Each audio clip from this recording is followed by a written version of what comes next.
ഞാൻ സിന്ധു സതീശൻ.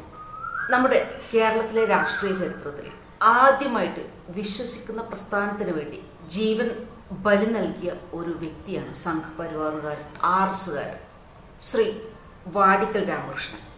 അതിനുശേഷം ഇന്നുവരേക്കും ഒരുപാട് രാഷ്ട്രീയ കൊലപാതകങ്ങൾ നമ്മുടെ കേരളത്തിൽ അരങ്ങേറിയിട്ടുണ്ട്. കേരളത്തിലെ രാഷ്ട്രീയ പ്രസ്ഥാനങ്ങൾ സാക്ഷ്യം വഹിച്ചിട്ടുണ്ട്. വിദ്യാർത്ഥികളെ പഠിപ്പിച്ചു കൊണ്ടിരിക്കുന്ന സമയത്ത് അതേ വിദ്യാർത്ഥികളുടെ കൺമുന്നിൽ വെച്ച് പഠിപ്പിക്കുന്ന അധ്യാപകനെ തലങ്ങും വിലങ്ങും വെട്ടി കൊലപ്പെടുത്തിയ ഒരു കൊലപാതകം, കേരള മനസാക്ഷിയെ ഞെട്ടിക്കും വിധം ഒരു കൊലപാതകം നടന്നിരുന്നു കേരളത്തിൽ. സമൂഹത്തിന് മുന്നിൽ രാഷ്ട്രീയ വൈര്യം എന്താണെന്ന് കാണിച്ചു കൊടുത്ത ഒരു മൃഗീയമായ കൊലപാതകമായിരുന്നു ശ്രീ KT ജയകൃഷ്ണൻ മാഷ്ടേത്.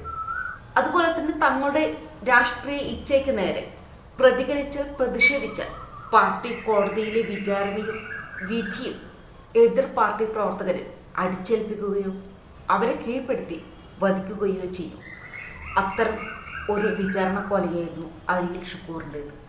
അതുപോലെ തന്നെ രാഷ്ട്രീയത്തിൽ നല്ല രീതിയിൽ പ്രവർത്തിച്ചാൽ, നല്ല രീതിയിൽ വളർന്നു വന്നാൽ ആ നേതാവിനെ ഒരു ദയവും കൂടാതെ രാഷ്ട്രീയ വൈര്യം മുൻനിർത്തി തലങ്ങും വിലങ്ങും വെട്ടിക്കൊല്ലും. അതാണ് ഷുഹൈൽ വധം. അതുപോലെ തന്നെ മറ്റൊരു കൊലപാതകമായിരുന്നു TP ചന്ദ്രശേഖരൻ്റേത്. ഒരേ കൊടി പിടിച്ചവർ, ഒരേ ആശയത്തോടെ ഒന്നായി ചേർന്ന് കൈപിടിച്ച് നടന്നവർ. ഒടുവിൽ ആശയവ്യത്യാസം ഉയർന്നു വന്നപ്പോൾ ഉയിരെടുത്തു കളഞ്ഞു ഹൃദയപക്ഷം. അദ്ദേഹത്തിൻ്റെ മുഖത്ത് മാത്രം 51 വെട്ടുവെട്ടി കൊലപാതകികളുടെ വികൃതമുഖം കാട്ടിത്തന്നു കേരള സമൂഹത്തിൽ. CPM എന്ന ഇടതുപക്ഷത്തിലെ ഭീഭത്സമുഖം നമ്മുടെ പൊതുസമൂഹത്തിൽ പൊതുജനങ്ങൾക്ക് കാണിച്ചു തന്നു. അതുപോലെ തന്നെ ഇന്നും മായാതെ മനസ്സിൽ ഒരു നൊമ്പരമായിട്ട് കൊണ്ടു നടക്കുന്ന ഒരു ഇരട്ട കൊലപാതകമായിരുന്നു പെരിയയിലെ ഇരട്ട കൊലപാതകം. നിഷ്കളങ്കരെ ചിരിക്കുന്ന പ്രവർത്തിക്കുന്ന 2 ചെറിയ കുട്ടികൾ, കൃപേഷും ശരത്ലാലും. 2019 ഫെബ്രുവരി 17 കാസർഗോഡ് കല്യോട്ട് വെച്ച് ബൈക്കിൽ സഞ്ചരിക്കുകയായിരുന്ന ഈ യൂത്ത് കോൺഗ്രസ് പ്രവർത്തകർ ശരത്ലാലിനെയും കൃപേഷിനെയും CPM നരഭോജികൾ വെട്ടിക്കൊലപ്പെടുത്തിയത്. ആ കേസിൽ ആകെ 24 പ്രതികളായിരുന്നു ഉണ്ടായിരുന്നത്. അതിലിപ്പോൾ 16 പേർ ജയിലിലാണ്.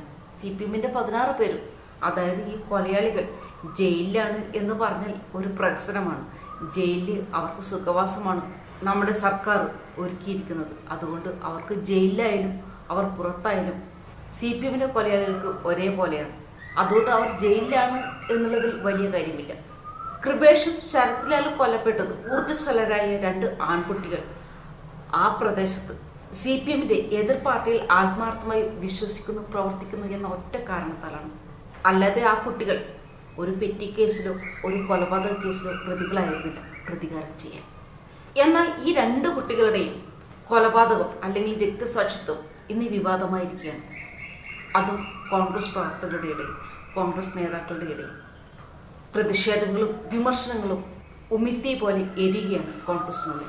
ഇതിനൊരു കാരണം പെരിയ ഇരട്ട കൊലപാതക കേസിലെ പ്രതിയുടെ മകൻ്റെ വിവാഹത്തിൽ കോൺഗ്രസ് നേതാവ് പങ്കെടുത്തു എന്നതാണ് ഈ വിമർശനങ്ങൾക്കും പ്രതിഷേധങ്ങൾക്കും കാരണമാകുന്നത്.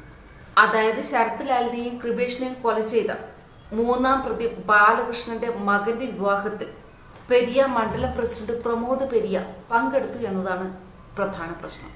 അദ്ദേഹം ഒരു കമ്മ്യൂണിസ്റ്റുകാരൻ്റെ മകന്റെ വിവാഹത്തിൽ പങ്കെടുത്തു എന്നതല്ല അദ്ദേഹം ചെയ്ത തെറ്റ്.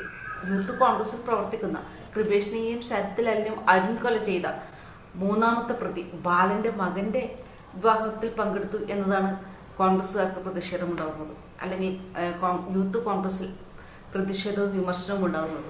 ഈ ഒരു വിവാദത്തിൽ പിടിച്ചു നിൽക്കാൻ വേണ്ടി പ്രമോദ് പെരിയ പറയുന്നത് ഞാൻ മാത്രമല്ല പോയിട്ടുള്ളത്, വേറെയും പല കോൺഗ്രസ് നേതാക്കളും ഈ ബാലന്റെ മകന്റെ, അതായത് ശരത്ലാലിനെയും കൃപേഷിനെയും അരുൺകൊല ചെയ്ത 3-ാം പ്രതി ബാലന്റെ മകന്റെ വിവാഹത്തിൽ താൻ മാത്രമല്ല പല കോൺഗ്രസ് നേതാക്കളും പങ്കെടുത്തിട്ടുണ്ട് എന്നാണ് അദ്ദേഹം പറഞ്ഞു വെക്കുന്നത്. ഈ എതിർ പാർട്ടി പ്രവർത്തകരുടെ അല്ലെങ്കിൽ നേതാക്കളുടെ വിവാഹത്തിൽ പങ്കെടുക്കുകയോ അല്ലെങ്കിൽ വീട് കുടികൂടലിന് പങ്കെടുക്കുകയോ ഒരു നേരം ചായ കഴിക്കുന്നതുകൊണ്ടോ ആർക്കും ഒരു പ്രശ്നമില്ല. സൗഹൃദം, സ്നേഹം പരസ്പരം പങ്കുവെക്കാനുള്ളതാണ്. പക്ഷെ സ്വന്തം പാർട്ടിയിലെ അണികളെ വെട്ടിക്കൊലപ്പെടുത്തിയവൻ്റെ വീട്ടിൽ സൽക്കാരം സ്വീകരിക്കുമ്പോഴാണ് പ്രശ്നം ഉണ്ടാകുന്നത്. രാഷ്ട്രീയത്തിൽ എതിരാളികൾ ആവശ്യമാണ്, എതിർ ആശയങ്ങളും അഭിപ്രായങ്ങളും അത്യാവശ്യമാണ്. പക്ഷെ എന്തിനാണ് ഈ രാഷ്ട്രീയ നേതാക്കൾ അണികൾക്കിടയിൽ അവർ പരസ്പരം നേരിൽ കണ്ടാൽ പോലും ബദ്ധവൈരികളെ പോലെ പെരുമാറാനും തമ്മിൽ വെട്ടിക്കൊലപ്പെടുത്താൻ പോലും പ്രോത്സാഹിപ്പിക്കുന്നത് എന്തിനാണ്? രാഷ്ട്രീയ അണികളായ പാവം ജനങ്ങളുടെ മനസ്സിൽ വൈരാഗ്യം കുത്തി നിറക്കുന്നത് എന്തിനാണ്? അവരെ വൈരാഗികളാക്കി പരസ്പരം കൊല്ലിച്ച് അവരുടെ രക്തം കുടിച്ച് തടിച്ചു കൊഴുത്തു വരുന്ന നേതാക്കൾ ആരായാലും അവരെ നിഷേധിക്കാനും അവരെ പുറന്തള്ളാനും ഓരോ അണികൾക്കും കഴിയണം. കാരണം അവർക്കില്ലാത്ത ഒരു ശത്രുതയും മറ്റു പാർട്ടിക്കാരോട്, മറ്റു രാഷ്ട്രീയ പാർട്ടികളോട് നിങ്ങൾക്കും ആവശ്യമില്ല. മറ്റ് രാഷ്ട്രീയ പാർട്ടിയോടോ മറ്റു രാഷ്ട്രീയ പ്രവർത്തകരോടോ ശത്രുത മനോഭാവം വെച്ചു പുലർത്തേണ്ട ആവശ്യവും നിങ്ങൾക്കില്ല. പ്രതി പാർട്ടിയുടെ പേരും പറഞ്ഞു അവർ രാഗിമിനുക്കിയ ആയുധത്തിൽ പിടഞ്ഞവസാനിക്കേണ്ടവരല്ല നിങ്ങൾ ആരും തന്നെ. എന്താണ് രക്തസാക്ഷി? സ്വന്തം വീടിനും കുടുംബത്തിനും ഗുണമില്ലാതെ കുടുംബത്തിനെ നഷ്ടമാക്കി പാർട്ടിക്കും പാർട്ടി നേതാക്കൾക്കും വേണ്ടി മരണം സ്വയം സ്വീകരിക്കുന്നവരാണ് രക്തസാക്ഷി. നിങ്ങളുടെ ഓരോ മരണവും ആ മരണത്തിലൂടെ ഒലിച്ചു തീരുന്ന ആ നിണവും പാർട്ടിക്കും പാർട്ടി നേതാക്കൾക്കും മാത്രമാണ് വളമാകുന്നത്. നിങ്ങളുടെ കുടുംബത്തിന് എന്നും നിങ്ങളുടെ വിയോഗം, നിങ്ങളുടെ മരണം വേദന മാത്രമാണ് നൽകുന്നത്. അതുതന്നെയാണ് പെരിയ ഇരട്ടക്കൊലയിലും നടന്നിരിക്കുന്നത്. ഈ ഒരു അവസരത്തിൽ വളരെ വേദനയോടെ ശരത് ലാലിനും കൃപേഷിനും സഹതാപത്തിൽ നിറഞ്ഞ പ്രണാമം അർപ്പിക്കാനേ എന്നെപ്പോലുള്ള ആൾക്ക് സാധിക്കും. ഇനിയൊരു രാഷ്ട്രീയ കൊലപാതകം കേരളത്തിൽ ഉണ്ടാകാതിരിക്കട്ടെ. ഇനിയൊരു കുടുംബം അനാഥമാകാതിരിക്കട്ടെ.